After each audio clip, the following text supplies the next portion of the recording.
Have you ever walked out of a meeting thinking, is everything going well? Did that meeting really go perfectly? Only to find out later that the executives weren't aligned. Your team wasn't convinced, or a critical voice was silent the whole time. We call that the dangers of not reading the room. See, executive presence isn't about a loud echo or a loud sound. It's about how well you sense, adapt, and influence the people around you. I'll never forget. There was a project I was leading with a room full of executives. Not one of them reported to me, of course, but in the meeting, they were looking at me to lead. That alone could be pressure to any new or existing project manager, guiding people with more authority, more experience, in some cases, even more information. I started with my talking points, but halfway through, the conversation shifted.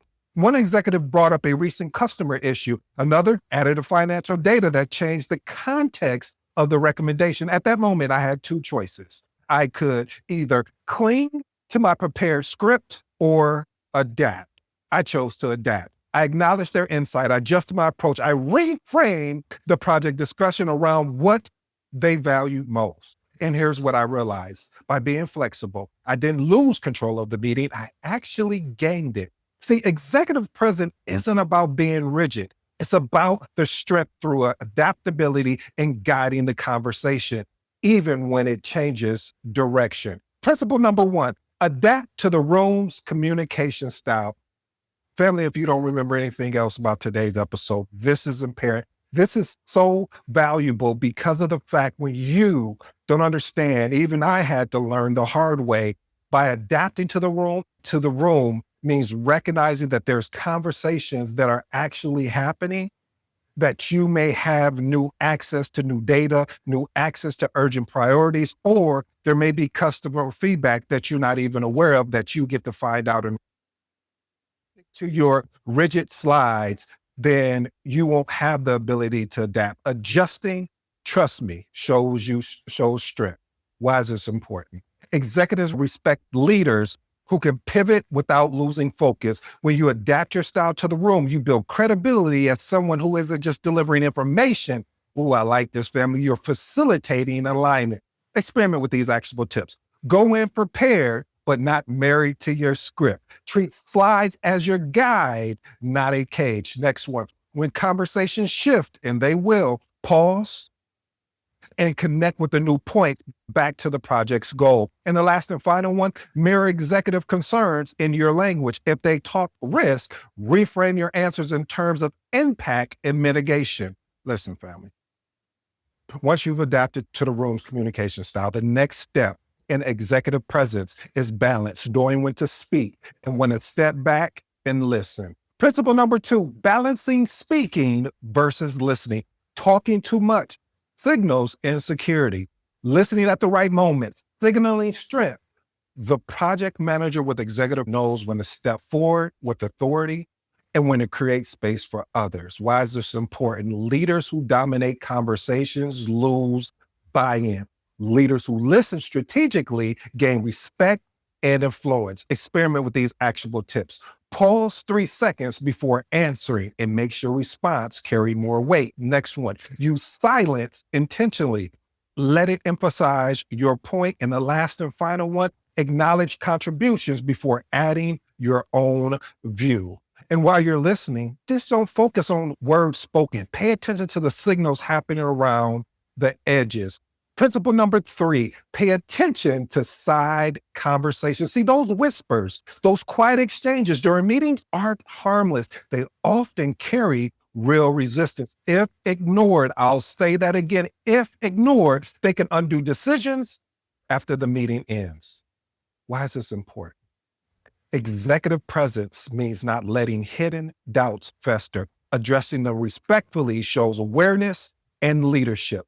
Experiment with these actionable tips. Bring side chatter in with respect. For example, I think I heard what you said earlier while you were speaking that would bring some value to the conversation. Would you mind sharing that with the entire team? What I'm doing there, family, is first of all, I'm being respectful and I want to bring that conversation into the bigger fold of the group so we all can understand if there's any way we can add value to that conversation. Next one. Avoid embarrassment. Make it an invitation, not a call out. Again, make it an invitation, not a call out. And the last one, follow up with one-on-one if resistance still lingers. But even when you address those moments, the room may throw unexpected turns at you, which is why you need to be ready to adapt in real time. Principle number 4, synthesize and adapt in real time. Meetings don't follow scripts. Executive challenges timelines, stakeholders raise concerns, and conversations shift.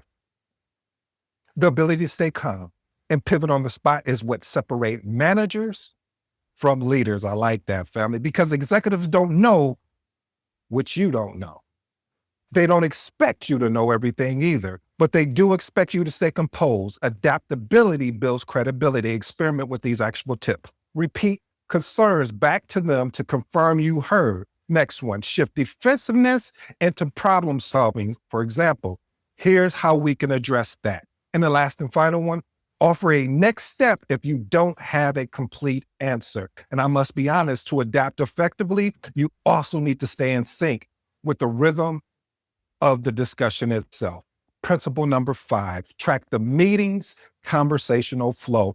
Meetings move in rhythms, risks, solutions, objectives, decisions. If you lose track, you'll answer the wrong question at the wrong time. This is important because falling behind the flow makes you look unprepared, even when your information is correct. Stay aligned to demonstrate presence. Experiment with these actionable tips. Announce transitions. For example, we discuss risk. Let's move on to solutions. Next one, call out looping. We'll circle back on that. We still have this particular item resolved. And the last and final one, summarize periodically to anchor the group. I like that one. And while you're tracking the flow, remember, the room is also tracking you. Principle number 6, read your own impact on the room. Again, read your own impact on the room. The energy you project sets the tone. If you're anxious, the room is tense. But if you're steady, the room is steady with you. I like that because see, when you're steady, they can't stop you. When you're steady, all you do is thinking about moving forward. When you steady, you create a presence that is unshakable and unmovable. See, executive presence isn't just about observation. It's about self-awareness. So you set your atmosphere more than you actually realize. Experiment with these actionable tips. Monitor your posture, your tone, and your pace. Next one, ask yourself, am I steady in the group or unsettling them? And the last and final one, adjust in real time, slow down, breathe, and reframe. And while you're mindful of your own impact, don't miss the voices that haven't spoke at all. This principle right here, and I waited to the last one to say this. Principle number 7, notice who isn't speaking. See, on one project, the quietest engineer at the table held the most critical information, a vendor issue that would delay us by weeks. Because see, I didn't ask for their input. The risk surfaced later and nearly sank the timeline. Silence almost nearly cost us everything. That moment taught me a lesson. Silence is an agreement. It's often hesitation, doubt, or unspoken risk. See, the people who say the least may hold the most insight. Servicing those voices is part of the executive presence. Why is this important? Because projects fail when concerns stay hidden. Inclusive leaders earn trust and uncover risk early. Experiment with these actionable tips. Invite quiet voices respectfully, like this, for example. Hey, John, I would love to get your perspective on this. What are your thoughts around this particular topic? You're bringing them into the conversation. You're allowing them to feel safe. And you want to make sure you let them know, hey, I got your back, John. There's no right or wrong answer. We just want your perspective. Next point.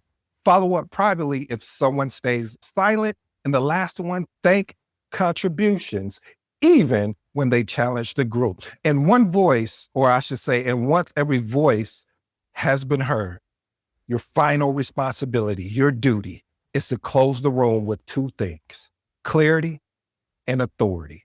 Principle number 8, close the room with confidence. The way you end the meeting sets the tone for action. A vague close creates confusion. Again, a vague close creates confusion. A confident close creates momentum. It creates synergy. It creates a moment where everyone knows, I'm glad we got you in position. Why is this important? Executives and teams measure presence by clarity. A strong closing cement your authority beyond the meeting itself. Experiment with these actionable tips. Recap key decisions made. Next one, assign ownership with deadlines. And the last and final one, end decisively. Here's what is happening next. And what that difference between running a meeting and commanding one: clarity, confidence, and control right up to the end. Well, family, if you stayed this long, I truly appreciate it. What I want you to take away from today's episode is reading the room is the foundation of executive presence. It's not just about observing others. It's about adjusting your delivery, balancing your voice with listening, drawing out, hitting perspective, and closing with authority. Do this consistently. You just won't manage meetings, you will command them. And with that, the trust of your team and executives alike.